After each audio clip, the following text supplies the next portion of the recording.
शेतकऱ्यांसाठी खुशखबर कर्जमाफीसाठी निधी अखेर मंजूर करण्यात आलेला आहे. त्याच्यासाठी शासन निर्णय काढण्यात आलेला आहे. तर नमस्कार शेतकरी मित्रांनो, आपल्यासाठी आजचा दिवस एक आशेचा किरण घेऊन आलेला आहे.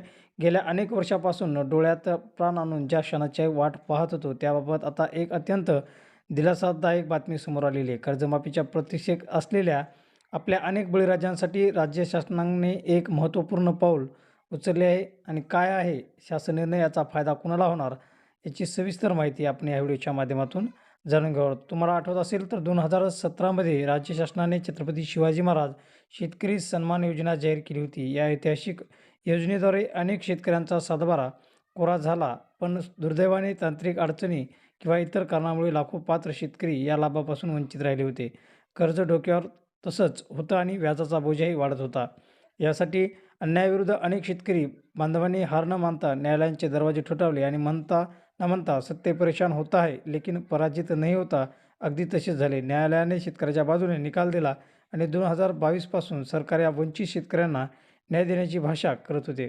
पण प्रत्यक्ष कृती आता दिसून येत आहे. 2025मध्ये तर न्यायालयाने सरकारला स्पष्ट निर्देश दिले होते की 6 आठवड्याच्या आत शेतकऱ्यांना कर्जमाफी ही झालीच पाहिजे. हिवाळी अधिवेशनात शासनाने कबूल केले होते की अजूनही राज्यातील सुमारे 5,90,000 पेक्षा जास्त शेतकऱ्यांची कर्जमाफी होणे बाकी आहे.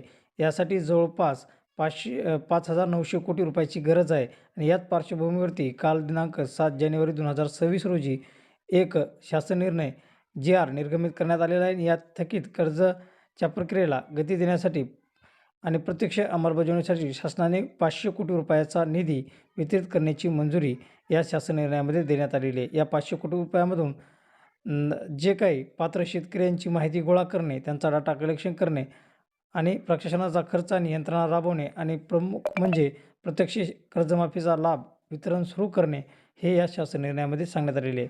पुढील दिशा काय असणार आहे, तर जर 5,900 कोटीच्या गरजेपैकी सध्या 500 कोटी मिळाले असेल तर एक सकारात्मक सुरुवात आहे. गाडी रुळावर लागलेली आहे, हे महत्त्वाची आशा आहे. जून 2026पर्यंत किंवा त्याच दरम्यान होणाऱ्या पुढील टप्प्यात उर्वरित सर्व निधी उपलब्ध होऊन सर्व वंचित शेतकऱ्यांचा सातबारा हा कोरा करण्यात येणार आहे. मित्रांनो, हा शासन निर्णय म्हणजे बळीराजांच्या संयमाचा आणि विजयाचा एक प्रतीक हे म्हणावं लागेल. ज्या शेतकऱ्यांची प्रकरणे कोर्टात प्रलंबित होती किंवा जे पात्र असूनही योजनेचा लाभ घेऊ शकले नाही, त्यासाठी हा निधी संजीवनी ठरणार आहे. तुम्हाला या निर्णयाचा सविस्तर शासन निर्णय जर पाहायचा असेल तर तुम्ही संकेतस्थळावर जाऊन बघू शकता किंवा याची लिंक मी तुम्हाला आपल्या डिस्क्रिप्शन बॉक्समध्ये देईल. अशाच अपडेट आणि माहितीपूर्ण व्हिडिओसाठी, कर्जमाफीच्या संपूर्ण माहितीसाठी आपल्या चॅनलला सबस्क्राईब करायला मात्र विसरू नका. भेटूयात पुढील व्हिडिओमध्ये. तोपर्यंत जय हिंद, जय महाराष्ट्र.